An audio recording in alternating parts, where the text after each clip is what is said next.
There's something quietly unsettling about a baby who never cries. At first, it feels like a blessing, an easy child, a peaceful child, the kind people envy. But then, something shifts. You notice other babies reaching out crying when they're hungry, uncomfortable, or simply needing to be held. Their voices fill the room with urgency, with life. And then, there's your baby, still quiet. No cries, no protests, no signals. And a question begins to echo beneath the silence. Why doesn't my baby call for me? Because here's the paradox most people never say out loud. A baby who never cries isn't always calm. Sometimes it's a baby who has already learned not to expect a response.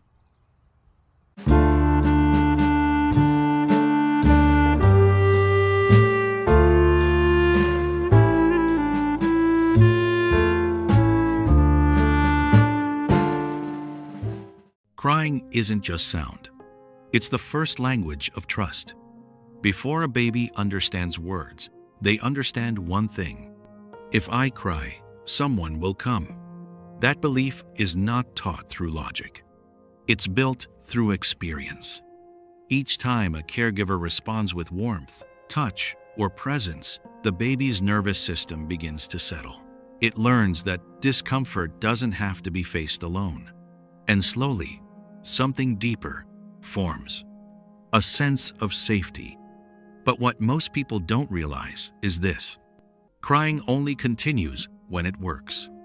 When a baby's signals are met with consistency, expression feels meaningful. It feels effective. But when that response becomes uncertain, delayed, or absent, the brain begins to adapt. A baby cannot question reality. It can only adjust to it. If their cries don't lead to comfort, their nervous system doesn't think, maybe next time. It learns something quieter. It learns to reduce the signal. Not because the need is gone, but because expressing it no longer feels useful. This is a subtle psychological shift, an early form of emotional adaptation, where the body begins to conserve energy, where silence becomes safer than reaching out. And from the outside, it can look like peace. A calm baby. A good baby. One who doesn't demand much. But inside, something more complex is unfolding. The baby isn't feeling less. They're simply learning to express less. This is where the illusion begins. Silence is often mistaken for contentment. People say things like, "They're so easy. They never cry. They're just independent." But independence doesn't begin this early. It isn't born from silence. It's built through connection.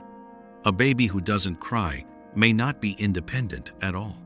They may be adapting, adjusting to an environment where expression doesn't always lead to comfort. And here's the quiet truth most people miss. When the nervous system feels unheard, it doesn't always become louder. Sometimes, it becomes quieter. What begins as quiet adaptation doesn't always stay in infancy. As the child grows, that early pattern can evolve into something more familiar and more invisible.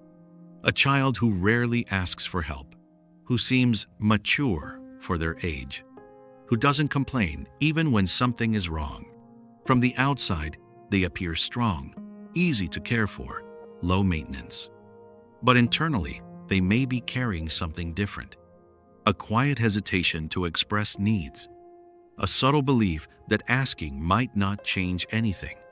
A tendency to self-soothe instead of reaching outward. Psychologically, this can resemble what's known as avoidant attachment, a pattern where connection feels uncertain, so independence becomes the safer option. Not because they don't need others, but because they learned early not to rely on them. And the most difficult part is this. These children rarely look like they're struggling. They adapt so well that their silence becomes invisible. But it's important to understand something clearly. A baby who doesn't cry is not broken. This isn't about blame. It isn't about labeling caregivers or creating guilt. Human environments are complex. Caregivers get overwhelmed. Life gets unpredictable. No response is ever perfectly consistent. What matters isn't perfection. It's awareness. Because the nervous system is always learning not just from what happens, but from patterns over time. And the beautiful thing about human development is this: patterns can shift. Even after silence has been learned, connection can still be rebuilt. When a child begins to experience consistent presence, when their signals are noticed, even the quiet ones, something slowly changes. They begin to test the world again. A small request, a subtle expression, a moment of vulnerability. And when that expression is met, not perfectly, but sincerely, the nervous system updates. It starts to relearn something it once questioned, that reaching out can lead to being met. This doesn't happen instantly. It's gradual, quiet, almost invisible. But over time, expression becomes safer than silence, and connection becomes something the body can trust again.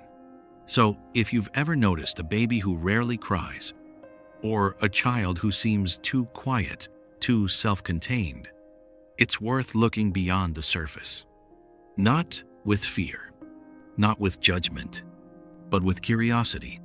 Because sometimes, silence is not the absence of need. It's the presence of adaptation. And behind that quiet, there is still a nervous system waiting, not for perfection, but for consistency, for warmth, for someone who notices even when nothing is said. Because in the end, every human being begins the same way, wanting to be heard, wanting to be held, wanting to know that their voice, even in its smallest form, matters. And sometimes, the quietest ones are simply waiting for a reason to believe that it does.